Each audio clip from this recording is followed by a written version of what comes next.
diversity, wine, the redwoods, and everything in between.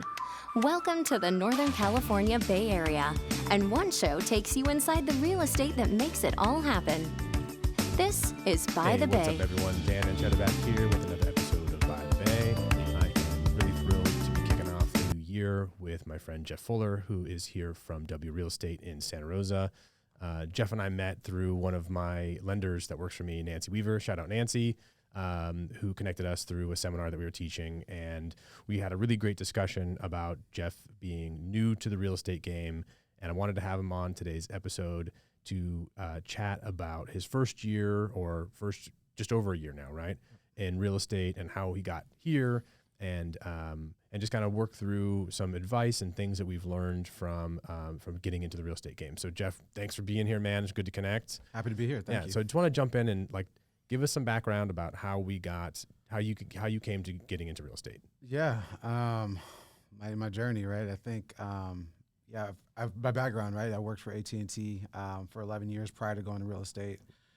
Prior to that, basketball was like my first love, which brought me to Sonoma County. So I'm originally from Oakland. Okay. So 20 years ago, 2002, I moved up here, and so over half my life. So I'm a vet in Sonoma County, but ultimately,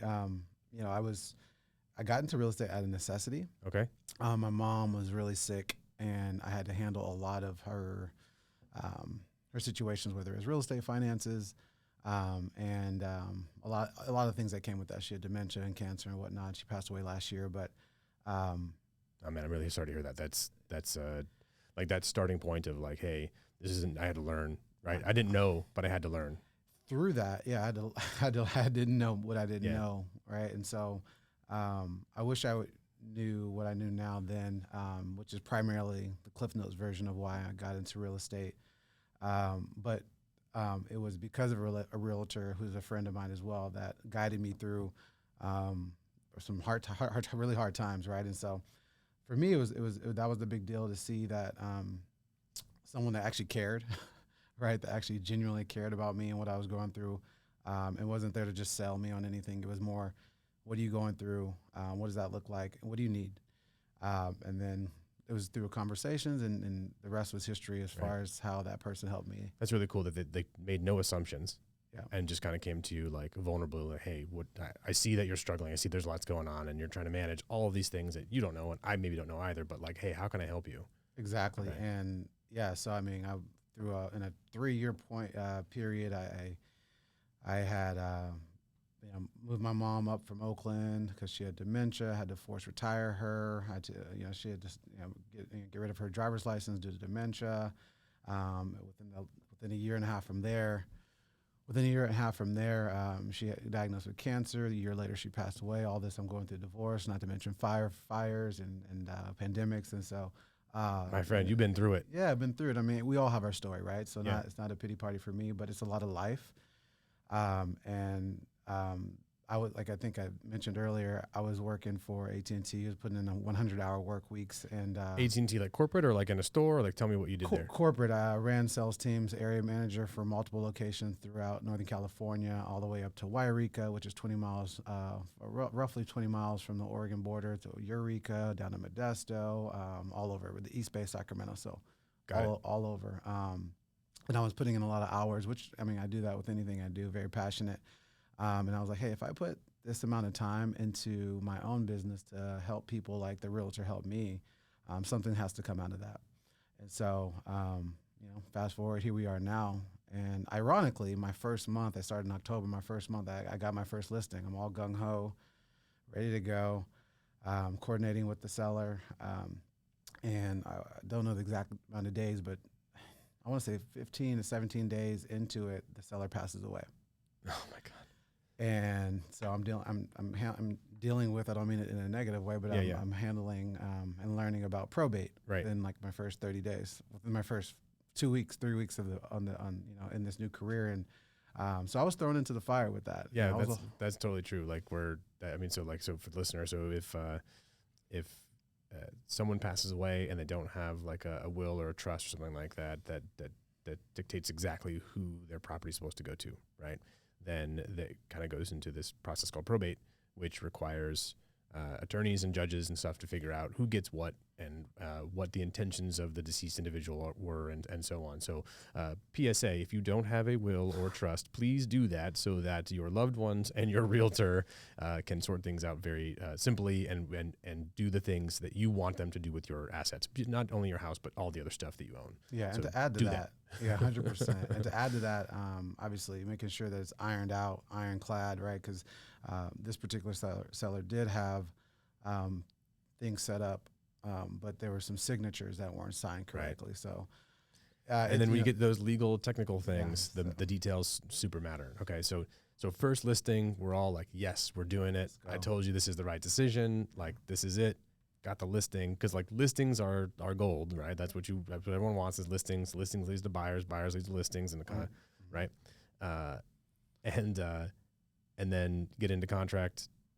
Client passes away unexpectedly. So now I'm handling and working with the executor and the family members, and it kind of took me back a little bit to what I was going through when the realtor helped me, and so it kind of came to fruition everything that I was going through. Right, that came full circle real quick. Right, I mean, like that first transaction, real quick. You got to pay that back like immediately. Yeah, and that's why I got into it. Right, and so I was in my element, but at the same time, I think. You mentioned earlier a little advice for newer realtors. I think when you get into it, it's not necessarily about you. It's not about your timing. It's really about the client that you're serving and their issues. Because I went into it gung ho. I'm going to do this. I'm going to sell this home fast, thinking I had all this control, and I really didn't.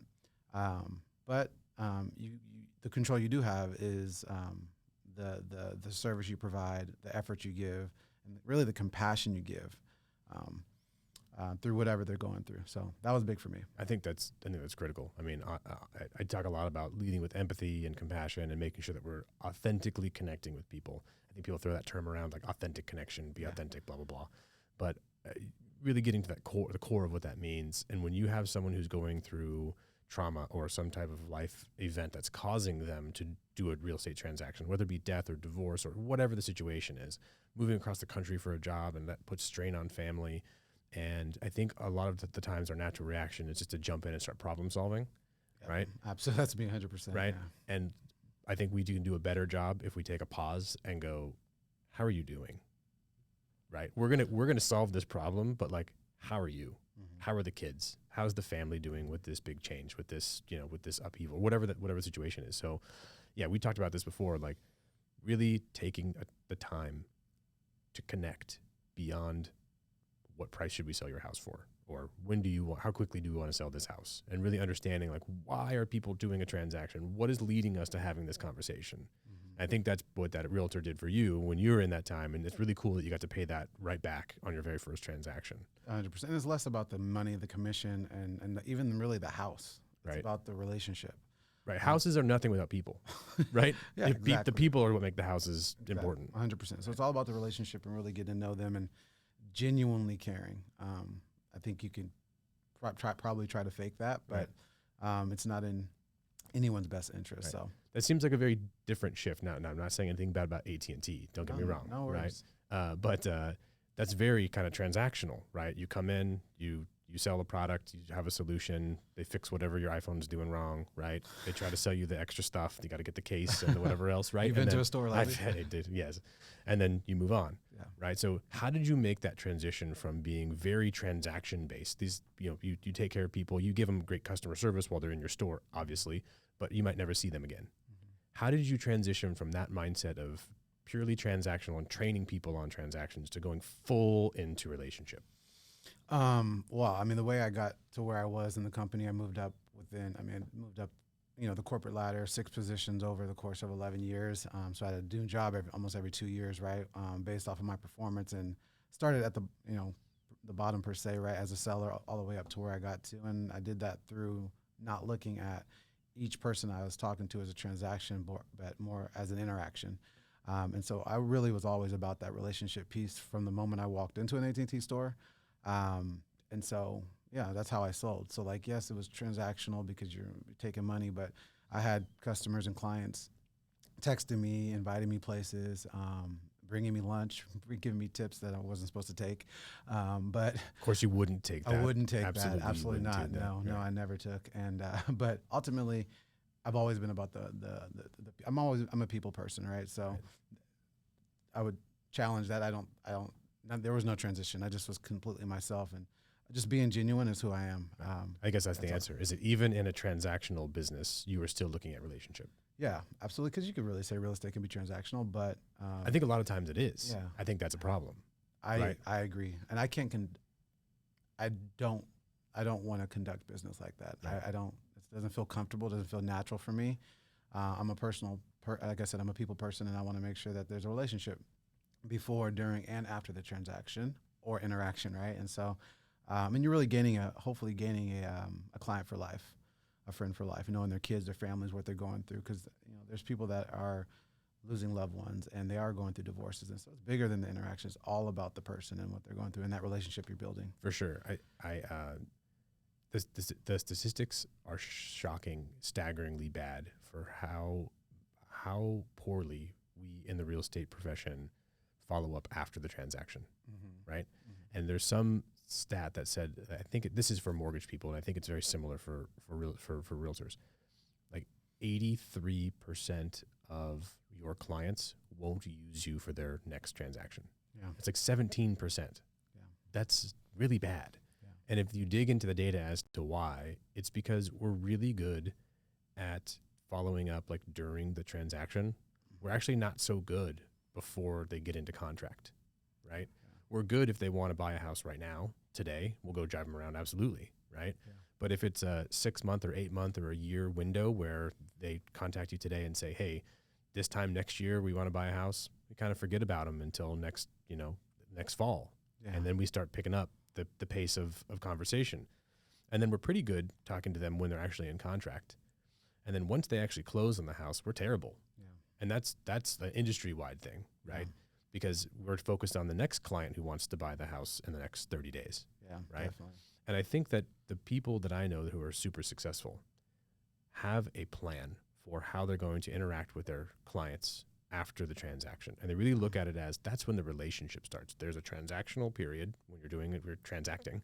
And then there's the relational time. Yeah. And then, obviously you're staying in contact with people because you want to do future business with them, right? That's the business objective, but you're also connecting with them authentically as people. And then, they send you referrals and their friends and families and everything else. So it's really interesting, especially from your perspective, coming in, being just a year into the business. You're starting with kind of a clean slate. That's kind of exciting. Yeah. So what's your plan? Like when you close business with somebody, what's your plan for like lifelong relationship with them? Yeah, I mean, first and foremost, I was going to say earlier that, and I don't want to cut you off there, but there's good and bad in everything, right? So it's really bad to see that percentage of 87% of clients won't use their realtor, but it's also good because those that genuinely care can then look at that data and then change the narrative. But as far as my plan goes, it's really just to be who I always have been. And this is kind of the tell of the times here. We're in holiday seasons. If you're not thinking about the people that you served and texting them Happy Thanksgiving, Happy New Year, Merry Christmas, just that's not necessarily my plan, but that's just who I am. If you're not there, then you need to kind of rethink what you're doing, I think. But as far as a plan, I mean, I'll send some holiday cards and, have, different, I do have it planned out and mapped out. So I'm ready and prepared for whether it's St. Patrick's Day, you got Memorial Day, you got all these different holidays. I'll stay in contact. So finding reasons to reach out. Correct. And genuinely and not from a business perspective, but from a relationship perspective. Check in. I know some people that are getting married soon. Some of my clients are getting married soon, grandkids. And so just checking in. I mean, I genuinely do care. So it's the plan it's not it's hard to say business plan because it sounds like it's just like you're trying to. Sure, I get that. But at the end of the day, I guess you map it out so that you don't miss it because you are busy, right? And so I think just mapping it out and making sure you reach out. I think that just keep it simple. You don't have to. And I think if you care, that's where it gets exciting. Like, oh man, how are they doing? Oh man, they just, even the ones that you haven't sold to that that you're going to sell to or sell with later or help buy or whatever, and just checking in, genuinely caring about your. I just can't say how simple that is. Just genuinely caring. Right. and then the rest takes care of itself because I really want to know what's going on. Yeah, I think that, the strategy might be just like setting aside the time. Oh, for right? sure. Because we get so busy, right? Like there's always stuff happening and you got to put out this fire, do this and do that. Yeah. And you got family, you have kids and you got other Yep. stuff, right? It's like things just take up time. Yeah, absolutely. And like just making sure that every day, hopefully, and if not, every week, there's some sacred time that you put in your calendar where it's like, this is the time where I'm going to follow up with the people who I care about. And I'm going to, reach out to someone who maybe I haven't talked to in a month or two and just, contact them and say, hey, what's going on? How are you? Thought about you today. And that goes such a long way. Yeah. Like just that connection. And I'm just like beyond real estate, look good out of the real estate thing, just like a people thing. Like with the pandemic and just how isolated people have been, I can't tell you how many times I've just like randomly picked someone, be like, hey, I thought about so-and-so today and send them a message. And they're like, thank you so much for reaching out. Like I've been feeling isolated and feeling kind of lonely and people are sad and there's a lot of depression and stuff happening. It's like, dude, we just need to be better people and connect with people. Right. Yeah. And like, if you do those right things, good things happen. Yeah. Right. But I think that just in general, as a society, like we just need to do a better job of just reaching out to people and checking in and having more conversation. Yeah, I would also add to that is that I think social media has gotten us to this point where like we're connecting without actually connecting. I mean, it's great to like check in through the instant message. It's great to comment or like, but where I'm kind of going, I guess above and beyond the norm is to pick up the phone and call them, even more so than a text. Now, there's some people that might prefer a text over a call, and they'll text me right after I called and I pick up. But ultimately, like picking up the phone and just having a conversation, I think that's part of the connection that I'm taking. That's exactly it. Nailed it. Like, you're totally right that social media has become a proxy for connection.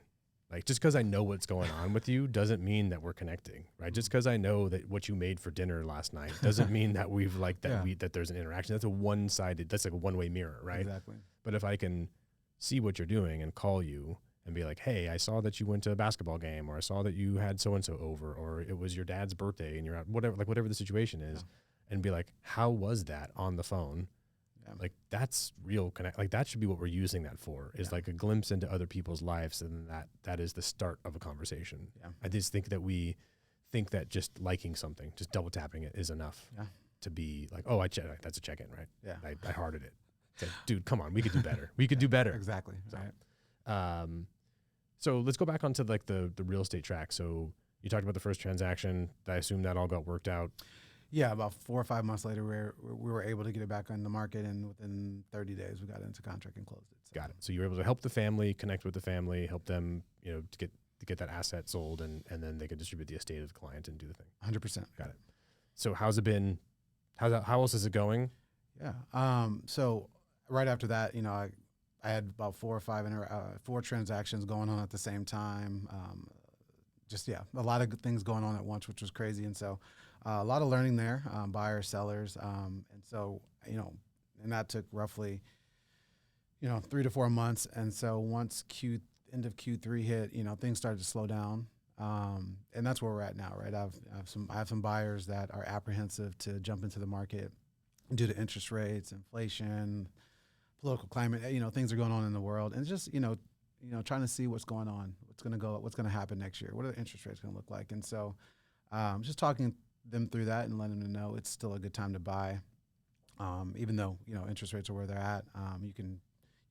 You're in a better position with less competition now, because once interest rates drop, obviously competition boosts up, and so you're gonna get more people out there. So that's been my message to my buyers. From a seller's perspective, obviously it's been tough to price houses, right? Just because you can't go back 6 months like normal. Even 3 months is a little shaky, but so sellers are a little apprehensive and just kind of confused on where to price it, and I think that's just kind of where we're at. And so just guiding them through the process and kind of talking them through it, and then also tapering expectations for sellers, so they understand that it's not like it was 6 months ago, but it is still, you might have a good opportunity to find someone that's looking to buy your house. So at the end of the day, people need a place to live. Yeah, there's a market for someone. There's the market. What's the saying? There's always a market for someone, right? And so no matter how bad it is, good or bad. So ultimately, the sellers I'm speaking with, they're still optimistic, but they understand the reality of it. Right. Yeah. I think that a reality check is good. Yeah. Honestly, I think that a cooling down of the market is probably a healthy thing, right? It's just how crazy it was. And for your first, I guess, half of the year, right? And in like the first 6 months for you were just the craziest times that we've seen in the industry. 100%. And so you've had this crash course of like 1,000 miles an hour that we're going, and then rates pop up and activity slows down and inflation numbers are high and there's a lot of uncertainty. Like the market goes from being very certain of it's going to continue to accelerate, we've got to hurry, let's go, to all this uncertainty, which I think is what we're all trying to combat is uncertainty. Right? Our whole job is to give people peace that they're making a good financial decision for them and their family in the long run.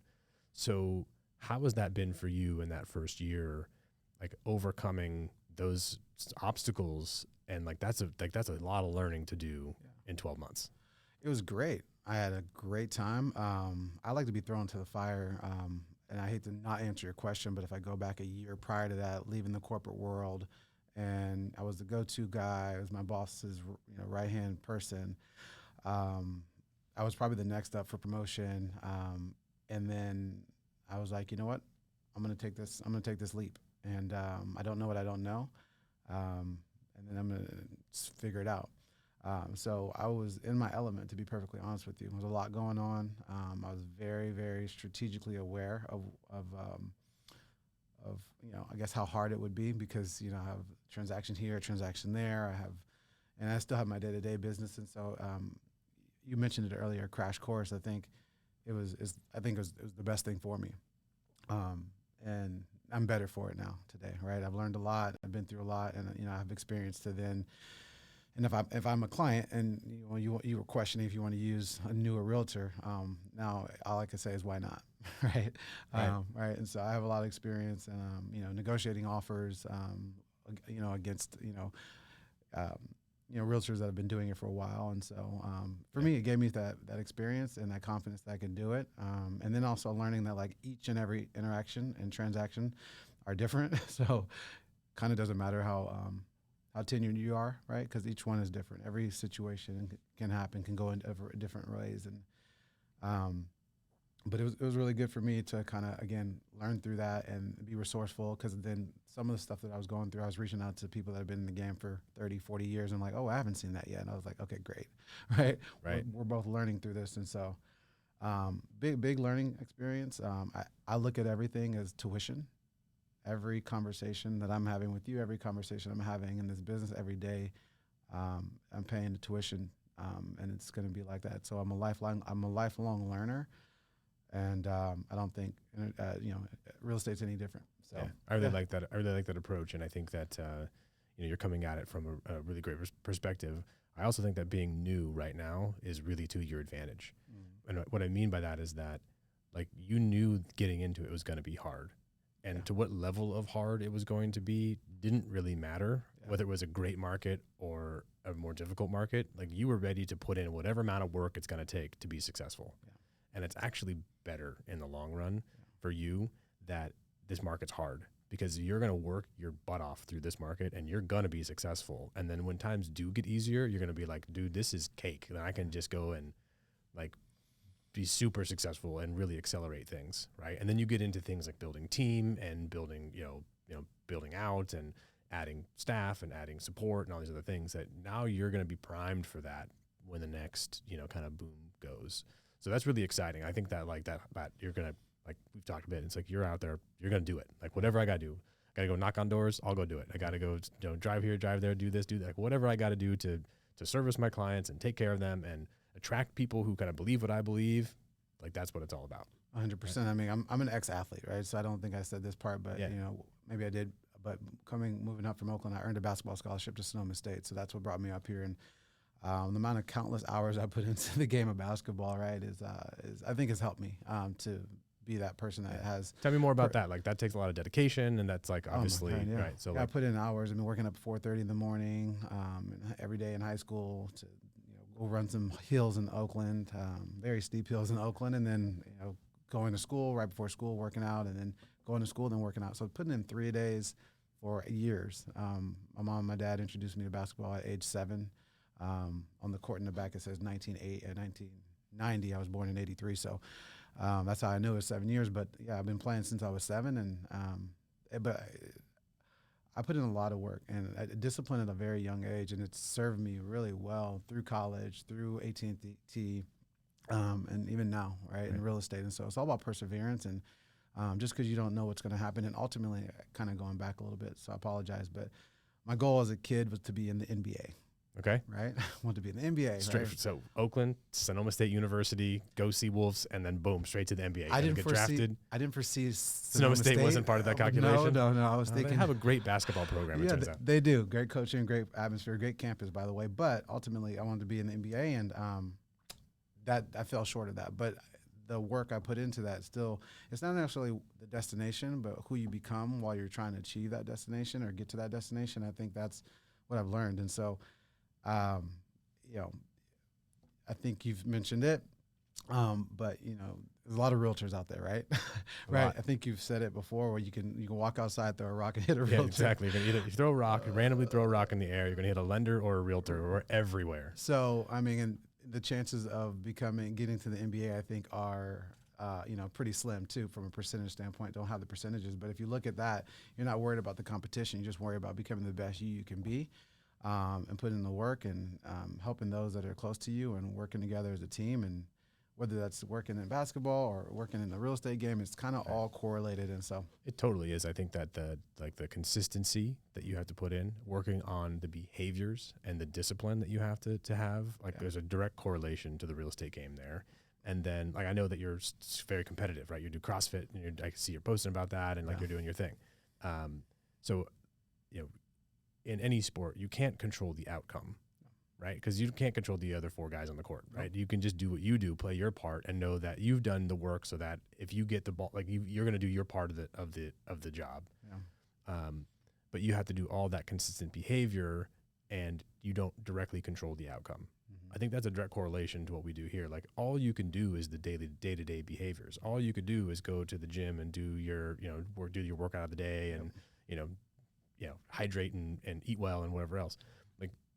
Those are the behaviors that you control. You can't control the exact outcome of everything, right? So I know a lot of people in real estate who are former athletes or current athletes. And I think there's something about the competition and the discipline and the consistency that you learn in sport that directly attributes to any job in sales, but really so much in real estate. Does that resonate? More than you know. I mean, every day is day one, both in sports and in life, I guess, right? But real estate in particular, right? You're looking to reinvent yourself. Whoever you talked to yesterday, good or bad, you got to do it again today. And then it's just it's a domino effect of putting together a really good day. There's a quote that I like that I hope I don't butcher live on air here, but it's the caliber of your future is determined by the things you do today. And so I think using that as a philosophy of life and business and it's going to be great, right? So ultimately, that's how I look at it, right? Stack your days up, and days into weeks, into months, into years, and really playing the long game from a business perspective and from a serving perspective. The fruits of your labor will definitely be seen. Yeah, absolutely. Yeah. What inspires you to work like that?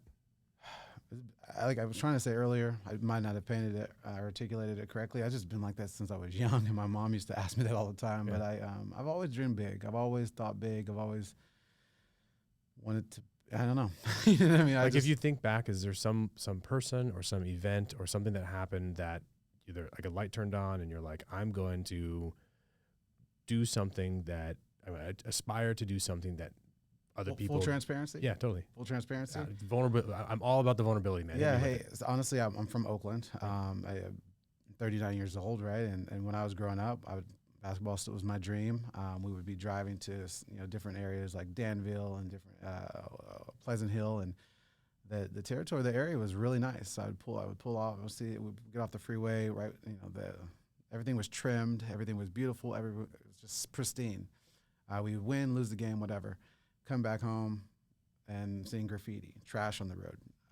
And there's not a knock on the city of Oakland, but I think there's where my standards were set. how do I get out of that situation and not go back? And for me, it was just, I know that that's where I got my standards from, because even to this day, I'm just like, man, like it doesn't have to be like that. As long as you put in the hard work, as long as you set the standard, as long as, again, I don't know why that was like that, why there was discrepancy, but like I attribute it to hard work, to not kind of go back to that situation, if that makes any sense, right? Makes sense, yeah. And so that's really where it's from. Full transparency. I can't not give 200% in anything. Might be a gift and a curse, to be honest, but in certain things I have to kind of taper it when I'm coaching my daughter's third grade basketball team. But I want these girls to be the best versions of themselves. I want I want to look in the mirror and say, man, I was the best dad today. I want to be the best person today. I was the best realtor to this client. I was the best friend. And so some might think that adds a lot of pressure, but again, I attribute it back to, looking at the stuff on the side of the road. I'm like, hey, I want a better life. And in order to get that, you have to work hard. I think that's great. Thank you for sharing that story. Yeah. I think that's, like that idea of like, that's not who I want to be. Right. Yeah. And I'm going to change my circumstances as best I can. Yeah. Right. 100%. Yeah, that's really, thanks for sharing that. I think it's important to me that like understanding where people really truly come from, and the context of who you are, where you're from, how you came to who you are, and same with everybody, is important to understand. I think that that's a message that we don't really tell people, right? Because you have to be vulnerable, and that's hard. Yeah. But I think that if we take time and take a moment to like be vulnerable, like to talk about that stuff, I think that that's really like attractive to clients and partners and people, because like the more, like you talk about that, throwing around the term authentic, like authentic, and then you go and you post like the same stuff that everyone else is posting, right? And authentic, and then you just recreate the video that you saw someone else do. Mm-hmm. Like that's not authentic. What you just said is authentic. I want to know about that. Like I want to know about how, like what drives Jeff to be the best Jeff possible. Yeah. Like why you said you want to be the best dad, you want to be the best friend, you want to be like, that comes from somewhere, right? Yeah. That's an experience that you had some type of experience somewhere along the way, and it hit you in a certain place, and now you're resolute to like not be a certain, or either to be or not be a certain way. Yeah. Does that make sense? For sure. 100%. Absolutely. Right. I think a lot of that sometimes comes from, like, we're going to go deep here. Like sometimes it comes from trauma, it comes from like bad things that happen to in life. And some people can look at that and just go, I'm not going to do anything about it. And then other people go like, well, this is a thing that I can't look away from, and I have to choose to be different from this point forward. Yeah. Does that make sense? Yep. You want to talk more about that? I mean, trauma is big, I think. And I think everyone deals with trauma, or their definition of trauma is different. And like I said, I mean, growing up in Oakland and just kind of seeing that on the side of the road, I think for me that was traumatic. I don't know if it sounds small, but it's like, why? Why do we have to go through this? Why do we have to have dirty streets, and why do we have to have graffiti everywhere? Why are there people hanging on the side of the street versus you go into a town 30, 45 minutes over and it's pristine? I mean, it's top of the line, or maybe it's just the norm. And so kind of rewriting that narrative, rewriting that norm, I think is important. And I think not necessarily being not being a victim of your circumstances, I think is going to be key as well, right? So all that to say, you want to.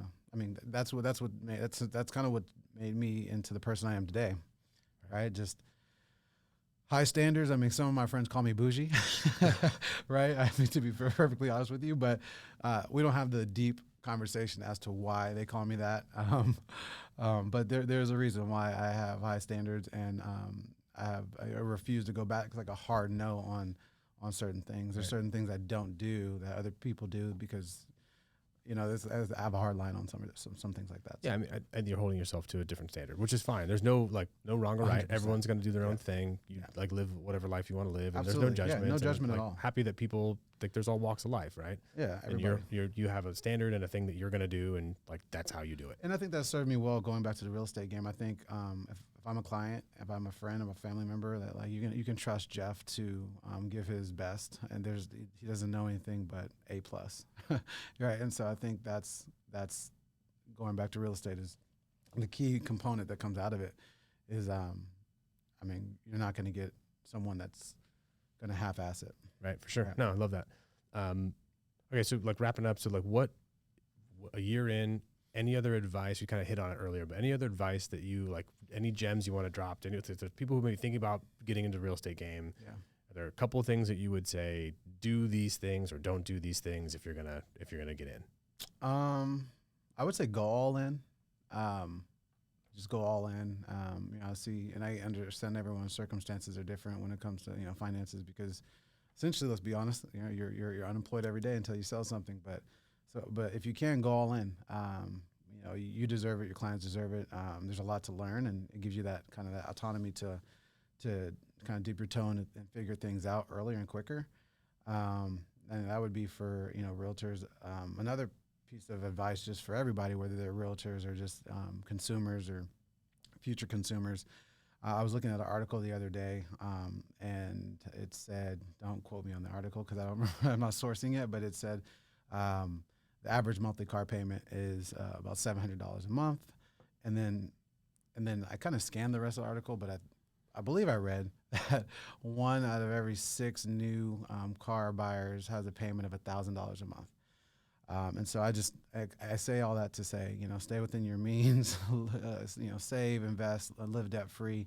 And because I have, clients that I send properties to, and they're like, oh, thanks for the reminder that I can't buy in California. I'm like, okay, well, I hear you. And so I think, our price is a little higher here. We get what we pay for. It's California, but at the same time, there could be some things within the finances that could free you up to potentially own home and build wealth over time. So, yeah, no, I look at people's finances all day.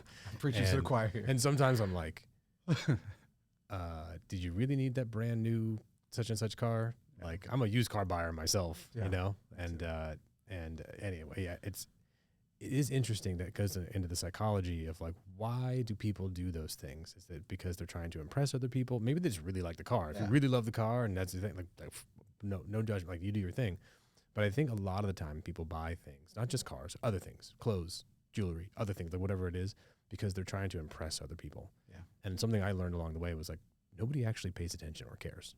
Yeah. Right? Like, you think they do, but no one actually cares. No one's really thinking about you as much as you think that they are. 100%. And like, we would all be better off if we just, like you said, live within your means and get the car that makes sense for you financially and like does the job, which is just transporting you safely. A to B. And that's it. But I think that people put themselves in financial situations that they have to work themselves out of, right? Yeah. Because they feel like they have to prove something to other people, right? Yeah. There's another article, which don't quote me on, but it was something to the extent of like 8 out of 10 Americans don't have a plan for an unexpected $800 expense. Like 80% of people, if they had like a car breakdown, if any new tire, like something like that happens, they don't know where they're going to get the money from. Yeah. And then they turn to a credit card, which is a 30% interest rate. And then we wonder why, they're living paycheck to paycheck. And something you said earlier, so bringing this all full circle, do you feel like you had any financial education as a child, like growing up, like high school, college? Do you feel prepared, like we did a good job preparing you to manage your finances?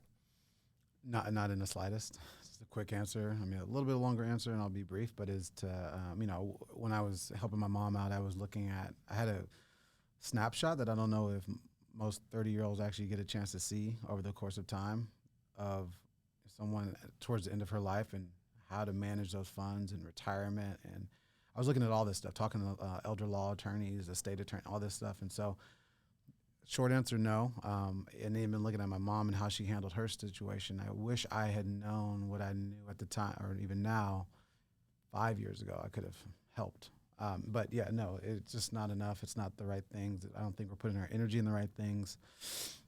But there's a lesson in everything. And so I think, hopefully platforms like this, platforms like my podcast I'll be coming out with. Yeah, we were talking about that. Yeah. Well, yeah. The podcast I'll be coming out with, and just podcasts in general. My podcast is going to be called The Interview Series, and ideally it's really to communicate to the masses things that they probably didn't learn early on and that they need to know. And resources that they need to have to make good educated decisions to move forward. Anything that can contribute to financial literacy, especially amongst young people, I think is super critical because, like, you turn 18 and all of a sudden you have all of these legal responsibilities. Like, you can sign yourself up for all kinds of stuff, and we haven't done a good cards, job. And we don't, and there's no education around it. No. And we're just expected, just like, how are we supposed to know? Yeah. How are people supposed to know? Yeah. So your podcast you're starting production. You're in the planning phase. It's going to start coming out. Do you have a start date? Yeah, I mean, we're going to be starting recording next Wednesday. We're going to be doing 5 guests in one day, so a few hours. Oh my goodness! Yeah, so pray for me, but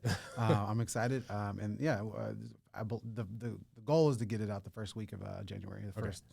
So the interview series with Jeff Fuller by Jeff Fuller Real Estate. I kind of go by that tag name, and it's going to be on Apple Podcasts and Spotify, YouTube channel, and then we'll have a little short form content for IG and Facebook. Cool. Well, we'll link up to that in the show notes and make sure that everyone knows how to find you and on your Instagram, because I'm sure you'll be promoting it on your personal, like your business Instagram. Absolutely. Anything else that you want to talk about before we go? Podcast is exciting. Real estate's going well. How's the family? Family's great. Daughter's growing like a weed. She's 8 years old. Third grade. How's the basketball season going? We're 1-2, but we're a tough bunch, and we're learning a lot. We're gonna have to drill. We gotta go 3 days with these 8-year-olds, man. Before third grade, we're gonna just go to a recess. So you can just round them up and be like, "Hey, let's go run some hills." Exactly. Once practices resume on January 3rd, we're gonna be doing some serious drills. So watch out, kids. Dude, great to connect with you. Really appreciate you coming on, and then we'll have you back because we didn't even get into the whole Sonoma State thing. I went to Sonoma State, and we should chat more about that. But thanks for being on the podcast, dude, and we'll make sure that everyone knows about yours. Thanks. Cool. Appreciate it. Thank you. See ya. Sounds good. Stay up to date with Bay Area real estate. Hit subscribe now if you haven't already. Did you enjoy this episode? We love reviews in the Apple Podcasts app. We'll read yours on the show. Hear more shows about Northern California now